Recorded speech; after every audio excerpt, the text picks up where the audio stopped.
Hi everyone, my name is Mary Carper and I'm the discussion facilitator for this week. So today we're talking about Webquest and assistive technology. So here's a quick overview of what I'll cover in this video. So first, I'll define Webquest, talk about the 6 steps of creating a Webquest. Then we'll go over an example and talk about how to use it in the classroom. And then next, we'll define assistive technology. I'll give some examples of it, as well as talk about its use in the classroom as well. And then I will show my few questions that I have for the discussion board this week. Here are some objectives of my presentation. So afterwards, you'll be able to apply Webquest to your own discipline and your teaching materials. You'll be able to describe the advantages and uses of Webquest in your classroom. And you'll also be able to provide assistive technology to students to improve their educational experience.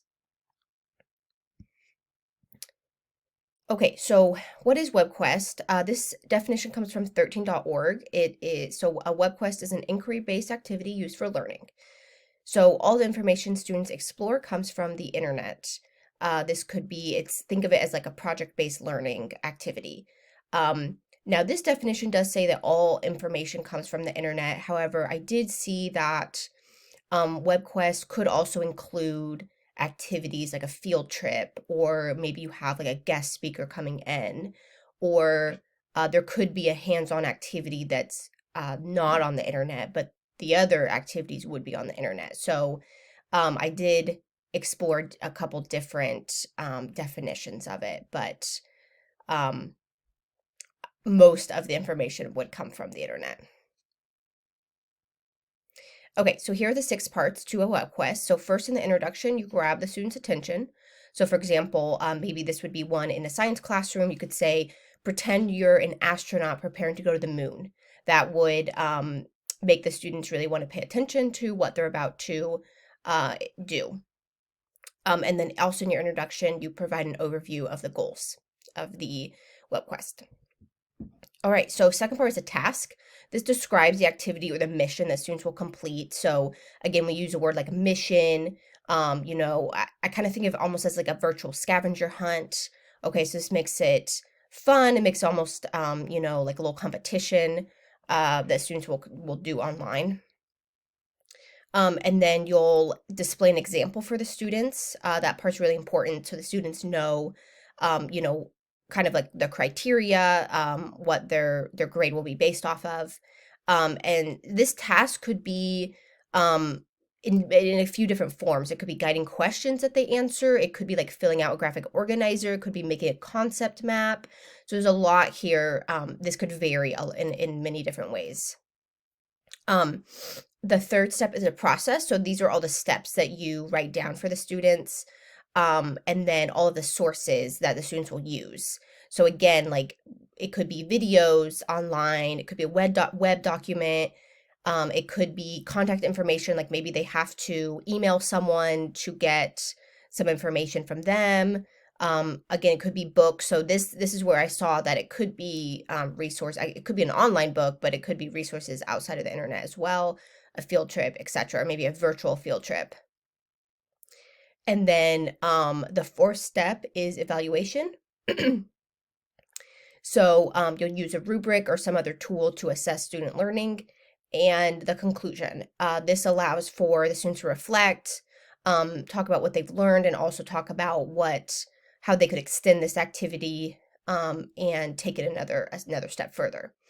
And then the teacher's page is optional. That's where you add the directions and the resources in case other teachers want to use your WebQuest for in their classrooms. So there's a few different ways to use WebQuest. This could be like a summative assessment. This could be at the end of a unit where they complete a WebQuest showing what they've learned on a topic. Also, students could create their own WebQuest, so they could create all the steps. They could find all the sources, right? It'd be like having them teach the topic. So you kind of could flip it and have them do that. Um, And another good kind of reason to use a WebQuest is that this is how to incorporate reliable sources. So instead of just having students like look at Wikipedia or like Google something, you are giving them the source that they have to use. Um, and I also included this website, teachersfirst.com. This website walks you through all the steps. So in case you're interested in using WebQuest, then that would be a good place to start.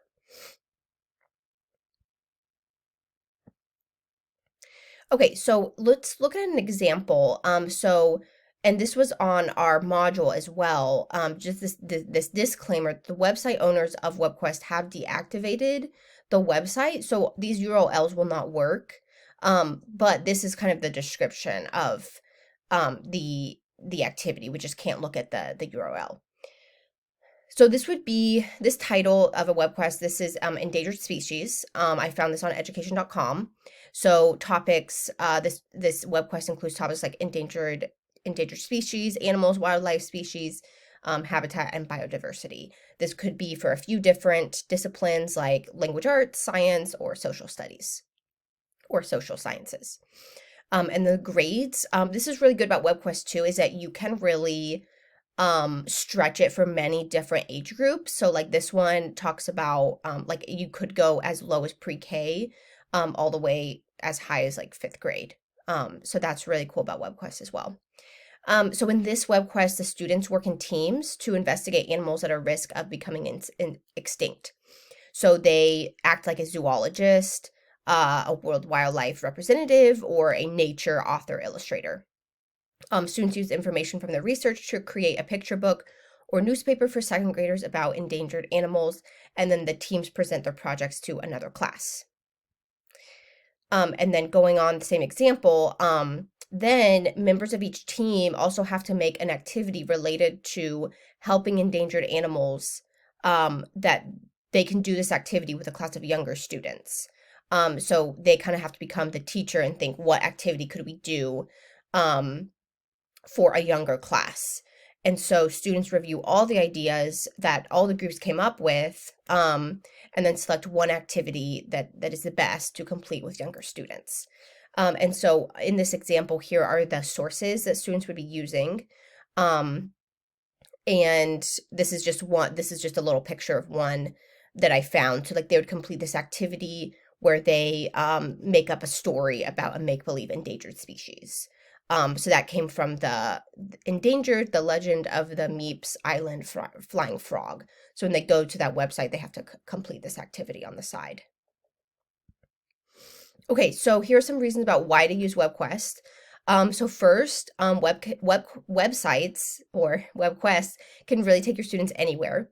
So in the other example, the students were presenting to be a zoologist, right? So that kind of shows you, WebQuest can show them the power of the internet.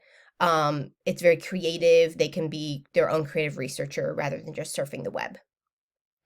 Second reason, completing a web quest is a great opportunity for students to work in groups. So this really promotes collaboration and teamwork. We've discussed before how collaborating in a team is a really real life example of what students have to do when they're older. So that's a really good reason to use this type of activity.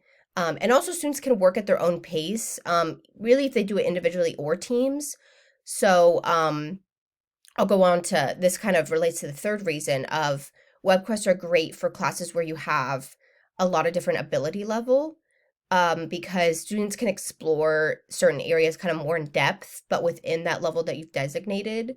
And it helps students kind of be able to work at their own pace as well. Okay. Excuse me. Sorry, I have a bit of a cold, so I apologize for my voice. Okay. Assistive technology. So this is I'll go on to now my second half of the presentation.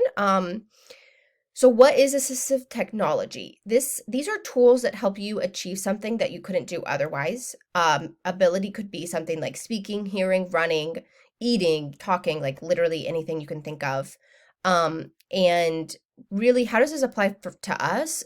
We should be aware of assistive technology so that we can advocate for our students. And also, since we're designing a website, we also should be aware of how to make the website accessible for others. So I wanted to show the difference between assistive technology and adaptive equipment. This comes from the HIE Help Center. So assistive technology is any item, system, product used to improve the functional capabilities of people with disabilities. Assistive technology can be bought off the shelf, modified, or custom made. And then adaptive equipment is a subcategory of assistive technology. And it's something really specifically designed for people with disabilities. Okay, so here's some examples of assistive technology. So this came from the PDF on our module this week. So it broke down examples of assistive technology for each discipline. So I just took a few from all of the examples they had. Of course, there's a lot more. So for reading, so a few examples are enlarged text, text-to-speech software. So that would be where something is read aloud. So if the students need to read something, it's read aloud instead of this would help students who are visually impaired, for example. And then the third example, video magnifier. So again, going back to enlarged text, those would help students with vision impairments. For writing, we have a talking word processor. So that might be if students have trouble typing, writing, they would talk out loud and it would process their words. Adaptive paper, that could be paper that's like has bigger lines or is a different color, something like that. And digital recorders. Recorders help students record class if they need to revisit it later.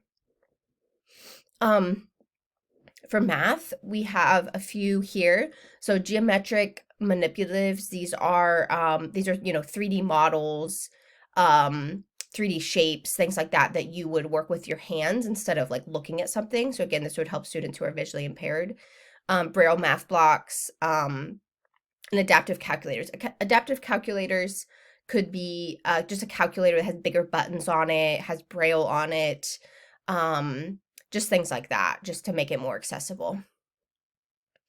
And then for social studies and science, we have tactile graphics. So could be like a 3D map, models again to make it 3D, to be able to manipulate something, to have something in your hands. And then large print or Braille measuring tools. So to have like in the science classroom, to have Braille on the measuring tools you use in labs, or large print. And then for art, music, or PE, there's a lot here. Again, you could do different textures and materials, especially for art class. You have specialized music software for students who are hearing impaired. And then for PE, you could have like lots of different tools, like in the picture. That's a bicycle for two people, a batting tee instead of like in baseball. You could have, if for students who are visually impaired, you can have acoustic equipment. So like a ball that has like, that makes a sound, or like if you have a team game, like putting a bell on students' jerseys, or a tether for activities that involve running, things like that. So there's a lot there that you can do to include everyone. Okay, so here are the questions that we're going to talk about this week that you guys are going to discuss on the discussion board. So first, related to Webquest, I want to know if you've ever created a Webquest for your students, and if so, what discipline did you use it in, and how did it go? If you've not used a Webquest yet, how could you implement this process in your classroom? So maybe like a specific example, what could you have your students explore? What kind of role would you have your students take on, like a cook, an astronaut, zoologist, etc.? And then 3, what are some benefits of implementing this type of inquiry-based project in your classroom? And then related to assistive technology, so what are some ways you can use assistive technology to personalize your students' learning environment and ensure success for all students? And in case you already have experience with assistive technology, either like that you used some of it as a student yourself, or you provided it for students in the classroom, how are you using it already as a teacher? All right.